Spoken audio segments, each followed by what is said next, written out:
स्वागत करते हैं आपका हमारे चैनल के अंदर। जैसा कि आप जानती हैं कि मध्य प्रदेश के अंदर विधानसभा चुनाव काफ़ी अच्छी तरह से संपन्न हुए हैं।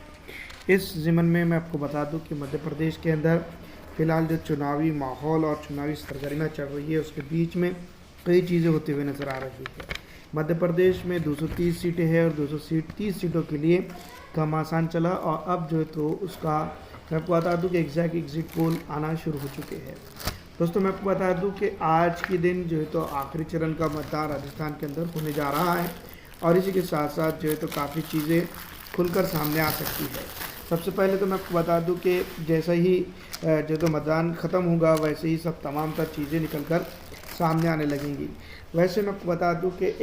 230 विधानसभा क्षेत्र के ऊपर शिवराज सिंह चौहान चाहते हैं कि वो मुख्यमंत्री बने और कमलनाथ चाहते हैं कि वो मुख्यमंत्री बने, लेकिन फ़िलहाल जो मौजूदा स्थिति है उन तमाम तर स्थितियों को अगर देखा जाए और समझा जाए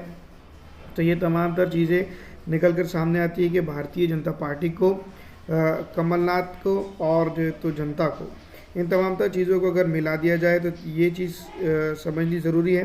कि जनता के लिए कौन काम कर रहा है। सबसे पहले मैं आपको बता दूं कि भारतीय जनता पार्टी हो या कांग्रेस हो, तमाम तर पार्टियां अभी फ़िलहाल वक्त है जो हर तमाम तर हरबे और हर चीज़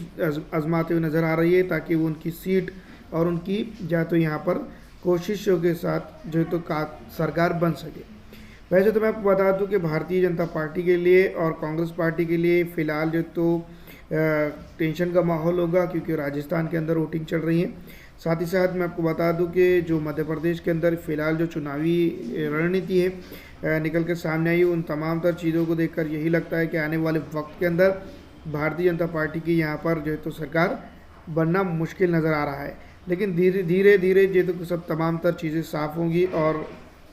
वक्त के साथ चलते चलते कुछ चीज़ें जो है तो सामने आ जाएंगी। यहाँ पर सबसे इम्पोर्टेंट बात यह है कि मध्य प्रदेश के कुछ इलाके जिस तरह से उज्जैन, चंबल, ग्वालियर, इन जगहों पर भारतीय कांग्रेस पार्टी का काफ़ी अच्छा वर्चस्व नज़र आ रहा है। अगर इसी तरह के हालात रहते हैं तो आने वाले वक्त के अंदर यहाँ पर कांग्रेस की गवर्नमेंट बन सकती है। फिलहाल मैं आपको बता दूं कि भारतीय जनता पार्टी और तमाम तर दूसरी पार्टियाँ अपने आप को यहाँ पर मुनज़्ज़म तरीके से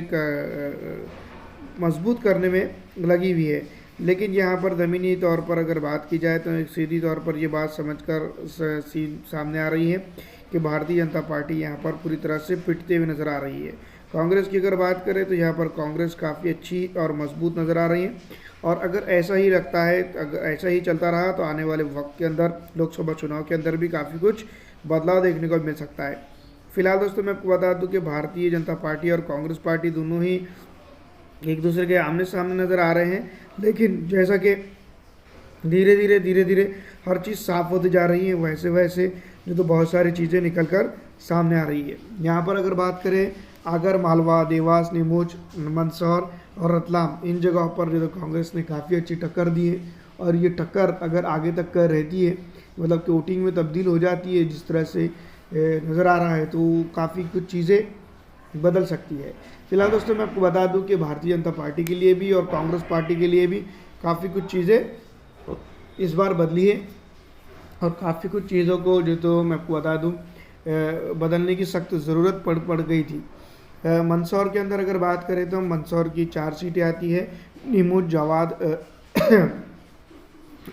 मंदसौर के अंदर महालगढ़ आता है, सौसा आता है, घरौत आता है। वहाँ पर कांग्रेस की काफ़ी अच्छी टक्कर और अच्छी भिड़त देखने को मिल रही है। हालात अगर इसी तरह के चलते हैं तो यहाँ पर कांग्रेस अपने आप का दबदबा बनाते हुए नज़र आएंगी। लेकिन जैसा कि मैं आपको बता दूं शाहजहाँपुर के अंदर थोड़ी सी बिगड़ परिस्थिति में जाते हुए नज़र आ रही है। अगर ये स्थिति को अगर बाकी नहीं रखती है तो आने वाले वक्त में अंदर नुकसान उनको उठाना पड़ सकता है। उज्जैन की अगर बात करें तो उज्जैन की नगरी के अंदर जो तो नॉर्थ, साउथ और बाद नगर के अंदर कांग्रेस को काफ़ी अच्छा बहुमत यानी कि बहुत अच्छा चीज़ें मिल लेते हुए नज़र आ रही है। दूसरी तरफ घाटिया, ताराना, महिदपुर और खिचोड़ की बात करें तो यहाँ पर जो तो कांग्रेस को नुकसान उठाना पड़ रहा है। अलीराजपुर की जोबाट के अंदर, सिंधेवा के अंदर, राजपुर के अंदर यहाँ पर कांग्रेस अच्छी टक्कर देते नज़र आ रही। तिमारनी की अगर बात करें, हड्डा की बात करें, बैतूल के अंदर, बुरहानपुर के अंदर MIM भी काफ़ी अच्छी टक्कर देते हुए नज़र आ रही है। पहली दफ़ा चुनाव लड़ रही हैं, लेकिन कहीं ना कहीं भारतीय जनता पार्टी को एक तरह से देखा जाए तो मजबूत करते हुए नज़र आ रही है। इस तरह की बात जो कहते थे उन लोगों के लिए काफ़ी कुछ चीज़ें कहते हुए नज़र आ रही है। दोस्तों मैं आपको बता दूं कि भारतीय कांग्रेस पार्टी यहाँ पर मजबूत है और काफ़ी कुछ चीज़ें जो है तो यहाँ पर जो है तो भारतीय जनता पार्टी के लिए नुकसान का सबब बनते हुए नज़र आ रही है। तो मध्य प्रदेश के विधानसभा चुनाव की अगर बात करें तो 230 में से ज़्यादातर मेजोरिटी की तरफ जो है तो कांग्रेस नज़र आ रही है। एग्जैक्ट मेजोरिटी की अगर बात करें तो यहाँ पर वो मिलते हुए नज़र नहीं आ रही है, लेकिन एग्जैक्ट मेजोरिटी के लिए कांग्रेस काफ़ी कुछ चेतन करने की कोशिश कर रही थी, लेकिन इस बार जो तो काफ़ी कुछ बदलता हुआ नज़र आ रहा है। लेकिन इसी तरह से अगर हालात रहते हैं और बहुत सारी चीज़ें बनती है तो ये बात साफ जाहिर होती है कि आने वाले वक्त के अंदर कांग्रेस के लिए काफ़ी अच्छा मौका बन सकता है और भारतीय जनता पार्टी यहाँ पर काफ़ी बैकफुट पे जा सकती है। अगर मालवा, मंदसौर, उज्जैन, शाहजहाँपुर, रतलाम, जिसको हम कहते हैं बैतूल, बुरहानपुर, हड्डा और तमाम तरह एरियाज़ के अंदर जो है तो कांग्रेस मजबूत है और इसकी मजबूती आने वाले दिनों के अंदर काफ़ी चीज़ें कहेंगी। शिवहार, विदिशा, नरेला, भोपाल, दक्षिण पश्चिम, इस इलाकों के अंदर जो तो कांग्रेस की मजबूत पकड़ मानी जा रही है।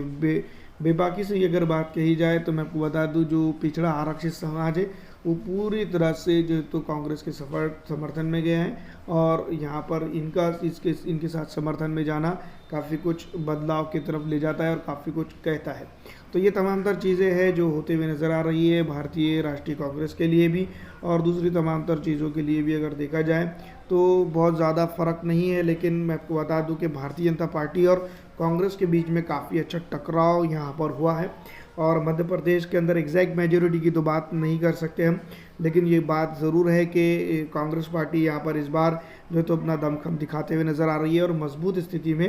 नज़र आ रही है। तो ये तमाम चीज़ें जो तो होते हुए नज़र आ रही है। अगर आने वाले वक्त के अंदर भी इसी तरह से हालात रहते हैं तो ये बात समझ सकते हैं कि यहाँ पर जो है तो कांग्रेस जो है तो अपनी वापसी करेंगी। दूसरी तरफ अगर बात मैं आपको बता दूं कि जिस तरह से पिछली दफ़ा जब विधानसभा चुनाव हुए थे और उसके बाद जो है तो पार्टी के प्रत्याशियों ने, विधायकों ने, जिसको हम खास करके कह सकते हैं, वो पार्टी छोड़कर चले गए थे, तो उसका असर जो है तो यहाँ पर पड़ सकता है और आने वाले वक्त के अंदर जब लोकसभा चुनाव होंगे उसके बाद जो है तो काफ़ी कुछ बदलाव आ सकता है। तो क्या आपको लगता है हमें कमेंट करके ज़रूर बताइएगा। फिलहाल दोस्तों मैं आपको बता दूं कि भारतीय जनता पार्टी यहाँ पर काफ़ी कमज़ोर नज़र आ रही है और ये कमज़ोर स्थिति को लेकर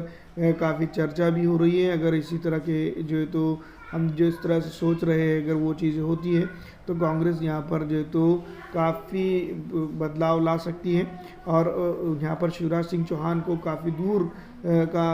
कर रखते हुए नज़र आ रही है। तो ये तमाम तर चीज़ें हैं यहाँ पर मजबूत स्थिति में जो तो भारतीय राष्ट्रीय कांग्रेस पार्टी नज़र आ रही है। कमलनाथ जो तो मुख्यमंत्री बनते हुए नज़र आ रहे हैं, लेकिन वहीं अगर बीएसपी की बात करें और समाजवादी पार्टी की तो उन्होंने काफ़ी अच्छा रोक के रखा है कि इनको जो तो यहाँ पर जो तो मैं आपको